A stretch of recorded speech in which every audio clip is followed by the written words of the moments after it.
नमस्कार दोस्तों, dark story with Ajay के इस एपिसोड में आप लोगों का स्वागत है। जो बातें मैं लास्ट में वीडियो में अपने बोलता हूँ, आज मुझे पहले ही बोलना पड़ रहा है क्योंकि आप लोग हमारे वीडियो तो देखते हो लेकिन चैनल सब्सक्राइब नहीं करते। तो आप लोगों से हाथ जोड़ कर विनती है कि हमारे चैनल को सब्सक्राइब करते हैं और बेल आइकन पर दबा के ऑल पर क्लिक करते हैं। तो आज की कहानी शुरुआत करते हैं। राज उत्तर प्रदेश के छोटे से ज़िले में रहने वाला लड़का था। उसकी उम्र तकरीबन 21 साल के आसपास थी और उसकी काफ़ी यारी दोस्ती थी और यारों दोस्तों के साथ हंसी मजाक, मतलब एक खुशदिल इंसान था है। एक दिन राज अपने दोस्तों से कहता है, हमारे पास वाले उनके जो गांव था ना, उसके पास में एक बंगला था। बंगला कह लो, हवेली कह लो, कुछ भी कह लो, वो काफ़ी सालों से सुनसान थी। और ये भी गांव में ये भी मान्यता था कि वो जो हवेली या बंगला जो भी था वो भूतिया था। राज कहता है कि यार हमें ना उस बंगले में चलकर देखना चाहिए कि उसमें है क्या। लोग खामखा अफवाह फैलाते हैं कि गांव में इस बंगले में भूत है, ये है वो है, लेकिन आज तक हमने तो कभी देखा नहीं। तो राज के जो दोस्त होते हैं वो कहते हैं हाँ यार चलना तो चाहिए, और वैसे भी भूत तो कुछ होता नहीं है। तो राज और उसके जो दोस्त होते हैं हरीश और वो कमल, हाँ एक का नाम हरीश होता है, एक का नाम कमल होता है। राज कहता है यार हरीश चलते हैं। तो तीनों दोस्त तैयार हो जाते हैं, कहते हैं हाँ यार आज रात को चलेंगे और देखेंगे क्या उस हवेली के अंदर है क्या ऐसा। वो कहते हैं हम ठीक है। रात को अपना खाना पीना खाते हैं और अपने मतलब जो हमारा अपना राज होता है वो कमल को हरीश को फ़ोन करता है यार चलें। तो कहता है हाँ चलो ठीक है बिल्कुल। तो कहता है यार अभी रुको, अभी ना तकरीबन 9 साढ़े 9 बज रहे होते हैं। तो कहता है यार अभी तो घर वाले जग रहे हैं, अभी चलूँगा ना तो फिर मम्मी पूछने लग जाएगी कहाँ जा रहा है, तो फिर वो जाने नहीं देंगी। कहता ठीक है तो ऐसा करते हैं 11 बजे रात को मिलते हैं। उनके घर के पास में एक पीपल का पेड़ था। कहता पेड़ के पास ही मिलते हैं, वहीं आ जाना, मैं वहीं मिलूँगा आप तुम्हें खड़ा। तो अपना हरीश और कमल कहते हैं ठीक है हम वहीं आ जाएंगे। रात के 11 बजते हैं और जैसे राज ने कहा था बिल्कुल राज अगर पीपल के पेड़ के पास खड़ा हो जाता है, हरीश और कमल भी आ जाते हैं। तो तीनों दोस्त ना उस हवेली, उनके मतलब जो गांव था, गांव से हवेली तकरीबन ये 1-1.5 किलोमीटर की दूरी पर थी। तो वो और थोड़ा सा रास्ता था, कच्चा था। तो निकल पड़ते हैं, जाते जाते हैं और जैसे हवेली के गेट पे पहुंचते हैं अजीब सी ससराहट की आवाज़ आने लग जाती है। जब वो हवेली के गेट पे पहुंच रहे होते हैं तकरीबन 11:30 बज रहे होते हैं। कमल कहता है यार अजीब सी आवाज़ आई। राज कहता है यार कुछ नहीं, रात हो रही है, रात में तो ऐसी आवाज़ें आती रहती हैं, थोड़ी बहुत आवाज़ होती भी है वो तो तेज सुनाई देती हैं क्योंकि सुनसान माहौल होता है। तो अपना हरीश कहता है हाँ यार कमल तू खामखा डर रहा है। कहता है नहीं नहीं यार मैं डर नहीं रहा, मैं बता रहा हूँ। तो फिर वो जैसे हवेली के गेट पे पहुँचते हैं, हवेली के गेट पे लगा रहता है ताला और चारों तरफ होते बाउंड्री। तो राज कहता है यार इसके अंदर घुसेंगे कैसे। तो अपना कमल कहता है हाँ पीछे से एक रास्ता है, वहाँ से चलते हैं। तो पीछे वाले रास्ते से जाते हैं दोनों तीनों, और एक दीवार होती है वहाँ से कूदते हैं और उसके अंदर चले जाते हैं। उसके अंदर जाने के बाद उस मतलब हवेली में कोई तो कई सालों से कोई नहीं रहता था, सुनसान थी। उसको भूतिया हवेली भी फेमस कर रखा था गाँव में, तो ना लाइट ना कुछ, तो अंधेरा था वहाँ पे बिल्कुल। राज कहता है यार हवेली में तो यार बिल्कुल ही अंधेरा है, कुछ तो दिख ही नहीं रहा। सब कहते हैं यहाँ भूत होता है, भूत कैसे दिखेगा। तो कमल कहता है नहीं यार कुछ नहीं है इस गांव में ना, खाली अफवाह फैला रखी है, चल अंदर देख के आते हैं। तीनों दोस्त कहते हैं हाँ ठीक है अंदर चलते हैं। अंदर जैसे हवेली के एंटर करते हैं अजीब सी ठंडक से उनके रोंगटे खड़े हो जाते हैं। कहता है यार गर्मी के मौसम में ठंड लगने लगी हवेली के अंदर इतनी ठंडक है।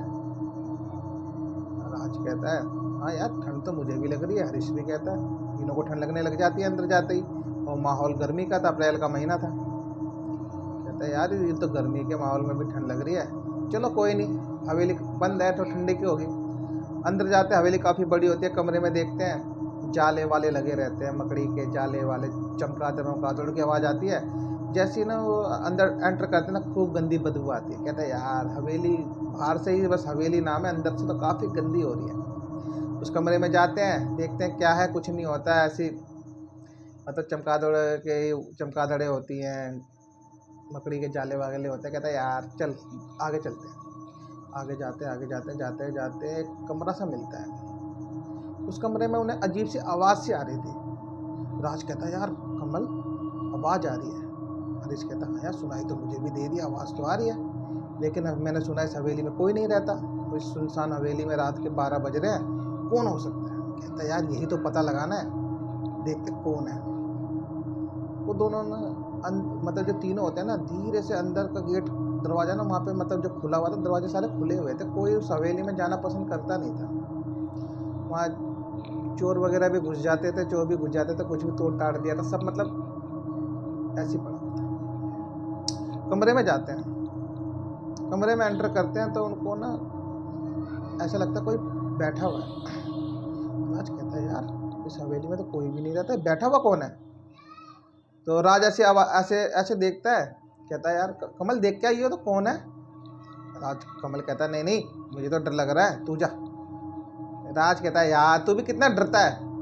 अपना राज जाता है, कहता कौन हो तुम, कौन हो। जो परछाई या जो भी था वो ऐसे करके बैठा हुआ होता है, तो कोई जवाब नहीं देता। राज कहता है तुम्हें सुनाई नहीं दे रहा। मैंने कहा कौन हो तुम, इतनी रात गई इस हवेली में क्या कर रहे हो। और वो जैसी नज़र उठा के राज की तरफ देखती है, राज तो इतनी तेज गिरता है, क्योंकि वो और कोई नहीं एक चुड़ैल सी होती है, मतलब उसकी बड़ी बड़ी लाल लाल आँखें होती है। उसको देखने के बाद राज, कमल और हरीश की तो हालत ख़राब हो जाती है। तुरंत निकल कर हवेली के बाहर आते हैं, मतलब उस कमरे के बाहर आते हैं और दौड़ते हुए हवेली के बाहर आ जाते हैं। मतलब बिल्कुल बाहर नहीं आते, जो हवेली का मतलब जो ग्राउंड सा होता है ना उसके अंदर आ जाते हैं। कहते हैं यार क्या था। हरीश, राज और कमल तीनों की हालत ख़राब। कहते हैं यार कुछ तो था, लेकिन यार वो जो भी था काफ़ी डरावना था। कह रहे हाँ यार उसकी लाल लाल आँखें, भूत तो नहीं था। कहते हैं यार गांव वाले कहते हैं इसमें भूत रहता है, चुड़ैल रहती है, यार जरूरी है वही तो नहीं है। तो राज कहता है यार समझ आया नहीं था क्या, हमने देखा डर के हमारे भागने लग गए, क्यों ना एक बार फिर ट्राई किया जाए। कमल कहता नहीं नहीं मैं नहीं जाऊँगा, मुझे बहुत डर लगता है, मैं तो घर जा रहा हूँ। तो राज और हरीश कहते यार तू भी कितना डरपोक है। कमल कहता नहीं नहीं मैं तो नहीं जाऊँगा। तो कहते ठीक है तू मत जा। तो कमल जो होता है बाहर ही रुक, कह रहा मैं ठीक है मैं बाहर रुक रहा हूँ तुम जाओ दोनों। राज और हरीश जाते हैं, उसी कमरे के बाहर पहुँचते हैं, देखते हैं कि उस टाइम वहाँ से कोई सी आवाज़ नहीं आ रही होती है, क्योंकि जब वो पहले पहुँचे थे तो किसी के रोने की आवाज़ आई थी करके, और उस टाइम कोई आवाज़ नहीं आती है। राज कहता है यार आवाज़ तो कुछ नहीं आ रही, चलिए एक बार कमरे में जाके देखते हैं। वो कमरे में घुसते हैं और देखते हैं कि चारों तरफ देखते हैं कमरे के कोई नहीं होता। हरीश कहता है यार कोई भी नहीं है। राज कह रहा हाँ यार कोई भी नहीं है, शायद हमें कुछ गलत फहमी सी हो गई थी, लेकिन तीनों को एक साथ गलत फहमी कैसे हुई। कह रहा हाँ यार तीनों को एक साथ गलत फहमी कैसे हुई। तो फिर राज के ऊपर ना कुछ टप टप टप करके कुछ गिरता है। राज ऐसे देखता है यार कुछ गिर रहा है पानी से। तो उनके बाद ना टॉर्च होती है। तो हरीश कहता है यार हाँ कौन सा क्यों गिर रहा है तेरे इस पे। वो टॉर्च मार के ऊपर देखते हैं, और ऊपर देखते क्या, उनकी तो हालत ही खराब हो जाती है। ऊपर और कोई नहीं, वही चुड़ैल उल्टी हुई मकड़ी की तरह लटकी हुई थी, और राज की तो ऐसे ऐसे ऐसे गुर्रा रही थी। ये देखने के बाद राज की हालत खराब हो जाती है। वो दोनों इतनी तेज निकल कर भागते हैं और कमल के पास जाते हैं। ऐसे उनकी सांस मतलब फूलने लग जाती है। वो कहते हैं जल्दी से भागो, इस हवेली में चुड़ैल है। कमल कहता है मैंने तुम्हें पहले ही कहा था ना इस हवेली में चुड़ैल है, उस टाइम भी तुम माने नहीं। और तीनों इतनी तेज भागते हैं, उस हवेली से भाग के अपने घर चले जाते हैं। घर जाने के बाद राज, हरीश और कमल किसी को कुछ नहीं बताते, सो जाते हैं। वो रात तो जैसे तैसे कट जाती है।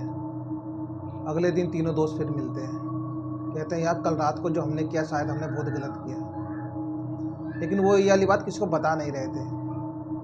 तो कहते हैं हाँ यार ये गलत तो हो गया, लेकिन अब हो गया तो, लेकिन हमें किसी को बताना नहीं है, नहीं तो हमें बहुत डांट पड़ेगी। तो राज कहता है हाँ हाँ ठीक है। तीनों दोस्त अगली रात होती है, राज आराम से सो रहा होता है। राज को अजीब सी फुसफुसाने की आवाज़ आती है। राज एकदम से उठता है और चारों तरफ कुछ दिखाई नहीं देता। राज को ऐसा लगा कान में किसी ने उससे कुछ फुसफुसाया, कुछ कहा, लेकिन वो एकदम से उठा, कुछ नहीं था। फिर राज उठता है, पानी पीता है और सो जाता है। सोए हुए अभी आधा ही घंटा हुआ होगा, राज की आंखें लगी होगी। राज को ऐसा महसूस हुआ किसी ने उसकी चद्दर खींची, तो हल्की सी चद्दर ओढ़ रखी थी मच्छर वगैरह से बचने के लिए, गर्मी का तो मौसम था। राज देखता है क्या किसने चद्दर खींची मेरी, क्योंकि चद्दर बिल्कुल ही बेड चारपाई पे जिस पे भी सो रहा था वो बिल्कुल ही नीचे चली गिर गई। ऐसे लगा किसी ने खींच के गिराई। राज उठता है, कहता कौन है, ऐसे बोलता है, चारों तरफ देखता, कुछ दिखाई नहीं देता। कह रहा है यार क्या हो रहा है, कभी ऐसे लग रहा है कान में कोई कुछ कह रहा है और कभी किसी ने चद्दर खींच दी। ये राज को नींद नहीं आती, ये अपने छत पे चला जाता है। छत पे ये 1:30 बजे, रात के 1:30 बज रहे होते हैं आसपास। छत पे जाता है, टहलने लग जाता है, क्योंकि घर काफ़ी बड़ा था उसका भी। टहलता है और टहलते टहलते उसकी नज़र ना ग्रिल पर जाती है, जो छज्जे के होते हैं ना उनका, उस पर ग्रिल पे क्या देखता है कि वही चुड़ैल जो उसने हवेली में देखी थी वो ग्रिल के लटकी हुई है उल्टी होके, और धीरे धीरे राज की तरफ बढ़ रही है। और राज उसको देखने के बाद हक्का बक्का रह जाता है, कहता है यार क्या है ये, और इतनी जोर की नीचे भाग के जाता है और अपनी मम्मी को कहता है, मम्मी मम्मी मैंने अभी छत पे ना भूत देखा, मतलब चुड़ैल देखी। उसकी माँ कहती है पागल हो गया है, रात के 1:30-2 बज रहे हैं, तूने चुड़ैल देखी, छत पे क्या करने गया था, चल सो जा, डांट देती है उसकी मम्मी। फिर राज अपने भाई, जो उसका एक भाई था, भाई की उम्र भी 25-26 साल के करीब रही होगी, राज से बड़ा था, वो अपने भाई को कहता है भैया मैंने छत पे ऐसे ऐसे देखी। उसका भाई कहता है अच्छा। तो उसका भाई उसके साथ जाता है और जाके देखता था वहाँ पे कुछ नहीं होता। तो अपने राज से कहता है यार यहाँ तो कुछ नहीं है, तूने क्या देख लिया। कह रहा भैया मैंने अभी देखा उस ग्रिल पे ना चुड़ैल लटकी हुई थी, तो धीरे धीरे ना मेरी तरफ बढ़ रही थी, और मैं चिल्ला के जब भागा और मैंने ये वाली बात मम्मी को बताई, मम्मी ने तो विश्वास माना नहीं, फिर मैंने आपको बताया, आप आए तो अब तो कोई नहीं है। कहता यार तेरा बहम होगा, चल जा सो जा, तू इतनी रात को यहाँ छत पर कर क्या रहा है। कह रहा मुझे नींद नहीं आ रही थी, मुझे ऐसा लगा किसी ने मेरी चद्दर खींची, कोई कान में कुछ कह रहा है। कह रहा है यार ये तू सपना देखा होगा, जा सो जा। ना राज कहता है यार सपना तो नहीं था। अब राज के भाई को तो लगता है कि इसने सपना देखा है, अपना राज तो मान गया कि हाँ भाई सपना तो नहीं था, हकीकत थी है। राज लेटता है, जैसे ही राज लेटता है ना, राज को क्या दिखाई देता है कि उसकी छत पर वही आत्मा लटकी हुई है उल्टी, और उसकी तरफ लाल लाल आंखें करके ऐसे घूर रही है और गुर्रा रही है करके गुर्रा रही है। राज ये देखने के बाद इतनी तेज चीख मारता है, और उसकी चीख की आवाज़ सुनकर उसका भाई तेजी से भाग के आता है, कहता क्या हुआ। मतलब जो राज होता है ना वो एकदम लंबी लंबी सांसें लेने लग जाता है ऐसे ऐसे करके। वो कहता है मैंने उस चुड़ैल को भी छत की तरफ देखा, वो मुझे मेरी तरफ गुर्रा रही थी, और मैंने जैसे चीख मारी तुम आए और वो चली गई। राज कहता है यार हुआ क्या तुझे, कभी तुझे छज्जे पे भूत दिखाई देता है, कभी तेरे कोई चद्दर खींचता है, कभी तेरे को छत पे भूत दिखाई दे रहा है लटका हुआ। राज कहता है भैया ये मेरे, फिर राज जो अपनी सारी बातें ना उसको बता देता अपने भाई को कि हम ना कल हवेली में गए थे, और हवेली में हमने ऐसा ऐसा किया और हमें ऐसे ऐसे वहाँ पे चुड़ैल दिखाई दी, तो वही चुड़ैल मुझे अब दिखाई दे रही है। ये सुनने के बाद राज का भाई राज को कहता है तू पागल हो गया है, तुझे पता नहीं है कि वो भूतिया हवेली है, जो वहाँ पर जाता है वो कभी जिंदा नहीं बचता। तुम तो शुक्र मनाओ कि तुम जिंदा बच गए, और अब वो चुड़ैल तुम्हारे पीछे पड़ चुकी है। राज कहता है हाँ चुड़ैल तो पीछे पड़ चुकी है, अब क्या करना है। तो राज का जो भाई होता है कहता है ठीक है तो मेरे कमरे में चलो, मेरे कमरे में सो। जैसे तैसे रात कट जाती है, अगली सुबह होती है। ये अपने कमल और हरीश को सारी बातें बता देता है, राजा जो अपना होता है सारी बातें बता देता है कि रात को मेरे साथ ये हुआ। और अचंभे की बात तो देखो, यही सब उसी रात कमल और हरीश के साथ भी हुआ। कमल भी अपनी पूरी बातें बता देता है कि कल मेरे साथ ऐसे हुआ, हरीश भी बता देता है। वो तीनों दोस्त झट से समझ जाते हैं कि हमारे पीछे वो आत्मा लग चुकी है।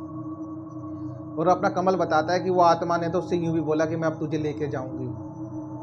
कमल कहता है कि मैं छत पे था और वो आत्मा आई और मुझे कहने लगी कि मैं तुझे लेकर जाऊंगी, और मेरे गला भी दबाने लगी और मैं चीख मारा और मैं वहाँ बेहोश हो गया। और फिर पता नहीं कैसे जब मुझे होश आया तो मैं अपनी चारपाई पे था। ये बात मैं तुम्हें बताने ही वाला था, इससे पहले तो राज तूने ये वाली बात बता दी। हरीश ने भी अपनी सारी बात बता दी। यार ये बहम तो नहीं हो सकता कि हम तीनों के साथ एक साथ ही ऐसा हुआ। तो कहता है यार ये वाली बात तो घर वालों से बात करनी पड़ेगी। घर वालों से मतलब वो तीनों अपने अपने घर पे सारी बातें बता देते हैं। राज ने तो अपने बड़े भाई को बता दी थी, कमल और हरीश ने भी अपने घर पे सबको बता दी। ये सुनने के बाद जो मतलब कि हम हवेली में गए थे, सब किया था, तो जो कमल के पापा होते हैं ना, वो इन सब चीज़ों में बिलीव नहीं करते। वो ऐसा कहते हैं कि ऐसा कुछ नहीं होता, उस हवेली में कोई भूत चुड़ैल नहीं है। तुम वहाँ गए थे? कमल ने कहा मैंने देखा वो चुड़ैल कैसे हमारे पीछे भागी और उसकी लाल लाल आंखें थी। तो जो कमल के पापा होते कहते हैं तू बेवकूफ़ हो चुका है, चल जा सो जा। अपना कमल उस रात सोने जाता है। जैसे ही कमल सोने जाता है, वो क्या देखता है कि बिस्तर में उसके साथ कोई सो रहा है। तकरीबन रात के 11:30-12 बजे का टाइम हो रहा था। कमल ने ऐसे मुड़ के देखा और देखा कि उसके बिस्तर में कोई सो रहा है, और उसने बोला कौन है, कौन है तुम? तो कौन? ऐसी हकलाती हुई आवाज में बोला। कोई आवाज नहीं आई, भाग जाओ। लेकिन कमल उठ ही नहीं पा रहा था, मानो उसकी आवाज चली गई और उसके शरीर की शक्ति खत्म हो गई। वो बिल्कुल भी नहीं उठ पा रहा। वो भागने की कोशिश कर रहा, वो चिल्लाने की कोशिश कर रहा, ना तो उसकी चीख निकल रही थी, ना तो वो कुछ बोल पा रहा था। जैसे तैसे उसने अपने मन में भगवान का नाम लिया और एकदम से उसकी चीख निकली। उसकी चीख की आवाज़ सुनने के बाद उसके पापा तेजी से भागते हुए आए। उसकी माँ आई, उन्होंने कहा क्या हुआ बेटा?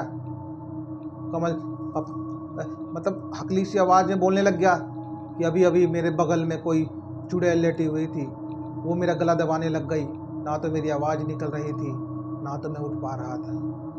कमल के पापा कहते हैं तूने ज़्यादा सोच लिया है, इसीलिए तुझे ऐसे ऐसे सपना दिखाई दे रहा है। चल तू मेरे कमरे में चल और हमारे साथ सो। उस रात कमल अपने पापा के पास जाके सो जाते हैं। वो रात जैसे तैसे कट जाती है। अगली सुबह कमल राज के पास भागते हुए जाते हैं और उसको सारी बात बता देते हैं कि कल किस तरह से वो चुड़ैल उनका गला दबा रही थी। राज कहते हैं यार ये तो बहुत ज़्यादा हो चुका है, अगर हमने जल्द से जल्द कुछ नहीं किया तो यकीनन वो आत्मा हमें से किसी एक को मार डालेगी, या हो सके तो हम तीनों को ही मार देगी। हरीश का राज अपने घर पे बातें करता है और कहता है कि कल हम जरूर किसी एक बाबा के पास जाएंगे। जो राज के जो बड़े भाई साहब होते हैं वो कहते हैं ठीक है, मैं एक तांत्रिक बाबा को जानता हूँ, कल मैं तुम्हें उनके पास लेके चलूँगा। आज तुम जब सब अपने पास जाकर सो जाओ। राज, हरीश, कमल अपने अपने घर में आराम से सो रहे होते हैं। रात के तकरीबन 12:30 बज रहे होते हैं, 12:30-1 का टाइम हो रहा होता है। हरीश और कमल और उनका घर आसपास ही होता है।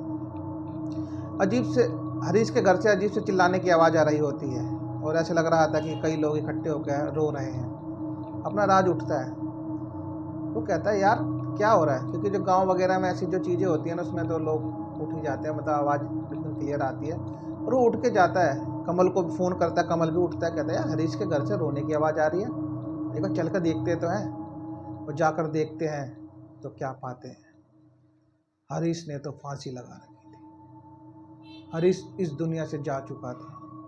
ये देखने के बाद राज और कमल, उनकी तो आंखें फटी की फटी रह जाती है, क्योंकि वो समझ चुके थे कि हमारा दोस्त हरीश फांसी लगाने या सुसाइड करने में बिल्कुल भी नहीं बिलीव कर सकता था। वो ऐसा कर ही नहीं सकता था। यकीनन उस चुड़ैल ने ही हमारे दोस्त हरीश को मारा है। वो दोनों तुरंत घर भाग के आते हैं और अपने अपने बिस्तर में घुस जाते हैं और जोर जोर से कांपने लग जाते हैं। उसकी कांपने की आवाज़, उनके रोने की आवाज़ सुनकर जो राज का भाई होता है वो राज के पास जाता है, कहता है तो क्या हुआ? कहता है भैया अब वो आत्मा मुझे भी मार डालेगी। कहता है तू पागल है, कल मैं तुझे तांत्रिक बाबा के पास लेके चलूँगा, मेरे होते हुए तुझे कोई कुछ नहीं कर सकता। अगले ही सुबह राज और कमल जो होता है ना, कमल राज के भाई के साथ एक तांत्रिक बाबा के पास जाते हैं। तांत्रिक बाबा के पास जाने के बाद तांत्रिक बाबा उन्हें अपने पास बिठाते हैं और कहते हैं कि तुमने उस हवेली में उस चुड़ैल को छेड़ा है, वो तुम्हारे दोस्त हरीश को तो ले जा चुकी है और अब तुम दोनों की बारी है। राज और जो कमल होते हैं ना, दोनों हाथ जोड़ के बाबा के सामने कहते हैं कि हमें बचा लो। वो कहते हैं हम तुम्हें बचा तो लेंगे बच्चा, लेकिन इतनी बड़ी गलती तुमने कर कैसे दी? क्योंकि जो अपने राज वगैरह रहते 21-22 साल के लड़के थे, 21-22 साल के लड़के नौजवान होते हैं और उनको अच्छे बुरे की समझ होती है, लेकिन फिर भी नादानी में उन्होंने ये कदम उठा लिया। बाबा कोई मंत्र पढ़ते हैं और उनको ताबीज़ बनाकर देते हैं। ताबीज़ पहनने के बाद कहते हैं कि जाओ, वो आत्मा तब तुम्हें कभी छू नहीं सकेगी, लेकिन याद रखना कि ताबीज़ तुम्हारे गले से निकलनी नहीं चाहिए। राज और कमल कहते हैं ठीक है बाबा। दोनों अपने घर आते हैं और कुछ महीने बीतते हैं, उनके साथ कुछ नहीं होता। और आज तकरीबन इस बात को 8 साल के करीब हो चुके हैं।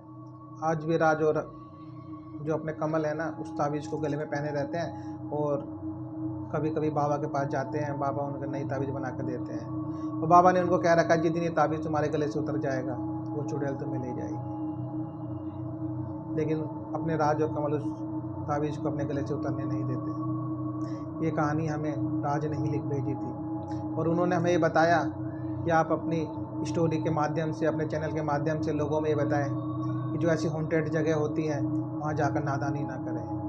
क्योंकि जब बच्चे, जो नौजवान बच्चे होते हैं ऐसी नादानी कर बैठते हैं और उसका खामियाजा उन्हें भुगतना पड़ता है। किस तरह से इन तीनों ने ऐसी नादानी की और उसकी खामियाजा उन्हें भुगतना पड़ा। उनका एक दोस्त हरीश इस दुनिया को छोड़कर चला गया। तो मेरी आपसे यही विनती है कि कोई भी हॉन्टेड प्लेस पर जाकर ऐसी गलती कभी ना करें, क्योंकि जो जगह भूतिया हो जाती है, यकीनन अगर परमात्मा है तो आत्मा भी है। इस बात को मानना चाहिए हम लोगों को। तो अगली वीडियो में हम आपसे फिर से मिलेंगे। आपको ये कहानी कैसी लगी कमेंट बॉक्स में हमें ज़रूर बताएं। धन्यवाद।